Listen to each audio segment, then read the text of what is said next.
Welcome back नाजरीन। दोबारा आपको इस्तकबाल माह रमज़ान में दोबारा खुश आमदीद कहते हैं। अब मैं बढ़ता हूँ अल्लामा इमरान कादरी पंजतनी साहब, आपसे बड़ा एक अहम सवाल है मेरा, जो कि आजकल की ज़रूरत है। अब पहले मेरे सवाल को गौर से समझ लीजिए ताकि जवाब देने में आपके लिए आसानी पैदा हो सके।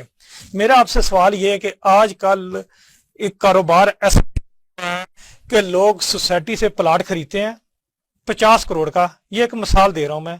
50 करोड़ का प्लाट लिया, उसमें डाउन पेमेंट दे देते हैं सोसाइटी को 5% या 10%, यानी कि 5 करोड़ रुपया एडवांस दे दिया। बाकी पेमेंट का शेड्यूल बना लेते हैं कि ये हम आपको 4 साल में देंगे। जी। हम प्रोजेक्ट करेंगे, प्रोजेक्ट के साथ साथ आपको किस्तें भी देंगे, बनाएंगे भी, इसको बेचेंगे भी, किस्तों पे बेचेंगे। ठीक है, सोसाइटी से प्लाट ले लेते हैं और प्रोजेक्ट शुरू कर लेते हैं। प्रोजेक्ट शुरू इस तरह करते हैं, अभी प्लाट की सिर्फ खरीदारी भी मुकम्मल नहीं होती, सिर्फ कमिटमेंट करते हैं। जी। करोड़ पे एडवांस दे दिया, देना होता है 5 करोड़ या 5 करोड़ पूरा भी दे दिया।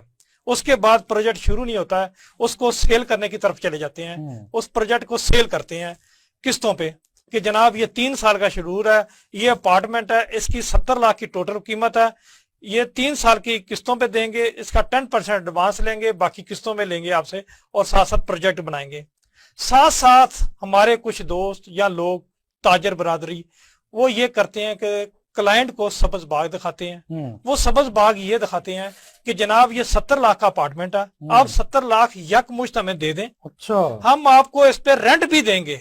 रेंट कितना देंगे? 70,000 रुपया पर मंथ देंगे। अच्छा, जबकि अगर 70 लाख की कोई भी प्रॉपर्टी खरीदी जाए पूरी दुनिया में तो मेरा नहीं ख्याल 30 से 40 हजार उसका रेंट हो, ज्यादा से ज्यादा, जो कि प्रॉपर्टी मौजूद भी होती है, कब्जा होती है, लेकिन ये प्रॉपर्टी मौजूद भी नहीं होती है। सिर्फ इसी तरह एक एग्रीमेंट पर पैसे ले लिए जाते हैं और उनको साथ साथ रेंट पे करना शुरू कर देते हैं। मैं ये पूछना चाहता हूँ आपसे, जरा कोई हवाला दें कि आया ये सूद में शामिल तो नहीं होता, ताकि लोग सूद से बच सकें, प्लीज।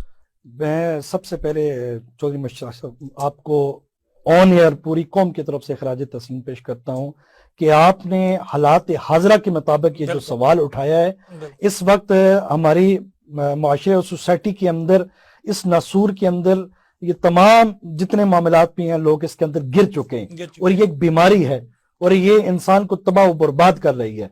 आपने जो बुनियादी सवाल किया, इसका मैं डिटेल से जवाब देना चाहूंगा कुरान हदीस की रोशनी में। देखें, इसकी इब्तिदा ही हिर्स और लालच से हुई। बिल्कुल, इब्तिदा ही हिर्स और लालच से हुई। दीन इस्लाम के अंदर ऐसा कोई कॉन्सेप्ट नहीं मिलता कि आप हिर्स और लालच के अंदर आकर किसी को सब्ज बाग दिखाएं, उन्हें ऐसा एग्री करें ताकि वो प्लाट खरीदने पे मजबूर हो जाएं।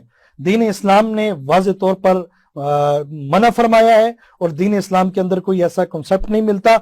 अगर एक शख्स जाता है, उस बेचारे को पता नहीं है, उसके पास कम अमाउंट मौजूद है, वो दूसरे बंदे के पास जाता है, अब दूसरा जो डीलर है उसको सब्ज बाग दिखाता है, अभी उस जगह एक ईंट भी नहीं लगी और वो बंदा कहता है कि आप 5% मुझे दे दो, मैं यहाँ पे दुकान और प्लाजा बना के इतना तुम्हें, इतनी जो है तुम्हें रेंट भी दूंगा।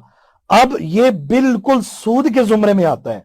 क्यों कि इतना पैसा उससे लेकर 5% देकर वो कहता है कि मैं तुम्हें इतने % जो है वो मैं तुझे साथ साथ किराया भी दूंगा, हालांकि वो अल्लाह की शरीयत से टक्कर ले रहा है। 5% नहीं, टोटल पेमेंट लेता है। अच्छा, टोटल पेमेंट, टोटल, यानी कि अपार्टमेंट की कीमत है मिसाल के तौर पर 70 लाख रुपया। अच्छा, वो कहता है अगर किस्तों पे लेना फिर तो आप 10% डाउन पेमेंट दे दें, बाकी 3 साल की किस्तें कर लें, शेड्यूल बना लें। सही। दूसरा रास्ता उसको ये दिखाता है कि आप टोटल पेमेंट 70 लाख अभी मुझे दे दें, 70 लाख के ऊपर 70,000 रुपया मैं आपको किराया भी दूंगा हर महीने। ओहो, देखें, इसकी बुनियादी एक चीज, एक जुज और मिलती है। अब एक बंदा पूरी पेमेंट लेके एक को उसको सब्ज बाग दिखाकर उसको कहता है कि मैं तुम्हें ये दूंगा, अभी वहां एक ईंट नहीं लगी, वहां कोई अभी जगह मौजूद नहीं है, वो अल्लाह की शरीयत से डायरेक्ट टक्कर ले रहा है। वो टक्कर इसलिए रहा है, क्या उसको पता है कि मैं 1 साल जिंदा रहूंगा? अब इंसान को तो चौधरी साहब अपनी जिंदगी का एक सांस का उसको पता नहीं है, एक दिन का पता नहीं है, एक लम्हे का पता नहीं है, और वो दूसरे बंदे को सब्ज बाग दिखा कहता है तू यहाँ पे इन्वेस्ट कर, तुझे मैं डबल से ट्रिपल दूंगा। ये बिल्कुल सूद के जुमरे में आता है और ये जखीरा अंदोजी की जुमरे में भी आता है और ये माल जमा करने की जुमरे में भी आता है। अब ऐसे मैंने कई केस कोर्ट कचहरी के अंदर भी देखें कि लोग, एक मुसलमान भाई से लड़ रहे होते हुए कहते हैं कि मैंने वहां इन्वेस्ट किया, इसने मुझसे प्रॉमिस किया था, अब वो प्रॉमिस पूरा नहीं हो रहा, جو ایگریمنٹ اس نے مجھ سے کیا تھا وہ پورا نہیں ہو رہا.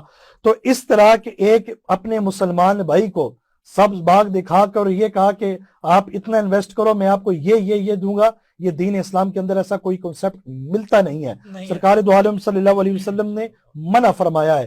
اب ایک شخص اپنے مسلمان بھائی کو یہ بات کہہ کر اس سے اگر پیسہ لے لیتا ہے اور اس میں یہ بھی ایگریمنٹ کر دیتا ہے چودھری صاحب اگر تیری کوئی جو قسطیں ہوں گی، جو اقساط ہوں گی، ان میں سے اگر کوئی قسط تو دیر سے ادا کرے گا تو اس میں اور تجھے چارج لگے گا، اور یہ بھی سود کے زمرے میں آتا ہے. اچھا وہ بھی جرمانہ، جی وہ جو جرمانہ لے رہے اگر تو قسط لیٹ جمع کروائے گا، جو تیری قسط بنتی ہے لیٹ جمع کروائے گا، اس میں نیکسٹ جو اماؤنٹ ہوگی وہ بھی سود کے زمرے میں آتی ہے. یہ قطعاً جو ہے دین اسلام کے اندر اس کے اللہ رب العزت قرآن مجید برہان رشید کے اندر، جیسے علامہ مشتاق شہین قادری صاحب نے فرمایا کہ اللہ رب العزت قرآن مجید برہان رشید کے اندر واضح طور پر اعلان فرما رہا ہے، اور ایک جگہ پہ نہیں 2 جگہ پہ اعلان ہوا. اللہ فرماتا ہے میرے اور میرے نبی کا اس بندے سے اعلان جنگ ہے جو سود کھاتا ہے، جو سود کھلاتا ہے، جو سود لکھتا ہے، جو سود کے اوپر گواہی دیتا ہے، ان سے اعلان جنگ ہے. اب جو شخص ایسا یہ کام کرے کہ ابھی وہاں پہ کوئی ایسا ڈھانچہ ہی موجود نہیں ہے، دوسرے بندے کو سبز باغ دکھا کر اس سے اماؤنٹ بھی لے لے، اس سے پیسے بھی لے لے، اور اسے کہے کہ میں تجھے دگنے سے دگنا اضافہ دوں گا، اتنا رینٹ دوں گا، تو یہ اللہ کی شریعت سے اعلان جنگ کر رہا ہے. تو اس دین اسلام کے اندر اب میں جو بات کر رہا ہوں اس کو میں وائنڈ اپ کی طرف کرتا ہوں. اب لجپال آقا علیہ الصلوۃ والسلام کا فرمان سے بھی یہ بات واضح ہے، اور اللہ رب العزت قرآن مجید برہان رشید کے اندر ارشاد فرماتا ہے کہ اس سے اعلان جنگ ہے. ایک وہ شخص جو سود کھاتا ہو، جو سود لیتا ہو، جو سود لکھتا ہو، اور دوسرا وہ ہے جو اللہ کے ولیوں سے ٹکر لیتا ہو، جو اللہ کے محبوبوں سے ٹکر لیتا ہو اور ان کی شان میں گستاخیاں کرتا ہو. صرف دین اسلام کے اندر 2 جگہ پہ اللہ نے فرمایا ان سے میرا اعلان جنگ ہے، اور اللہ چیلنج کر رہا ہے ان کو کہ تم سود کھا کر اپنی معیشت ٹھیک کر کے بتاؤ، تم سود لے کر اپنے معاملات درست کر کے دکھاؤ.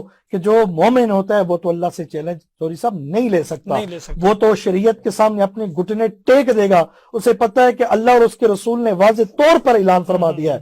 اب ہمارے ہاں یہ المیہ ہے کہ ہمارے وطن عزیز کے اندر یہ آرٹیکل 38 موجود ہے. واو 38 یہ واضح طور پر ہمارے اسلامیہ جمہوریہ پاکستان ہے، اس کے نظریے میں یہ بات موجود ہے کہ جو اضافی کے طور پر جو رقم کسی لیں گے یہ سود کے زمرے میں آتا ہے، اور یہ سراسر گناہ ہے، اور یہ گناہ کبیرہ ہے. وہ جہنم کے مستحق ہیں گے، کیونکہ قرآن مجید برہان رشید کے سورہ بقرہ کے اندر اللہ رب العزت ایک جگہ پہ اور ارشاد فرماتے ہیں کہ دنیا میں کچھ لوگ ایسے ہیں جو کہتے ہیں کہ ہم صحیح سمت میں جا رہے ہیں اور لوگوں کو دھوکہ دیتے ہیں، حالانکہ وہ اپنے آپ کو دھوکہ دے رہے ہوتے ہیں، حالانکہ وہ اپنے آپ کو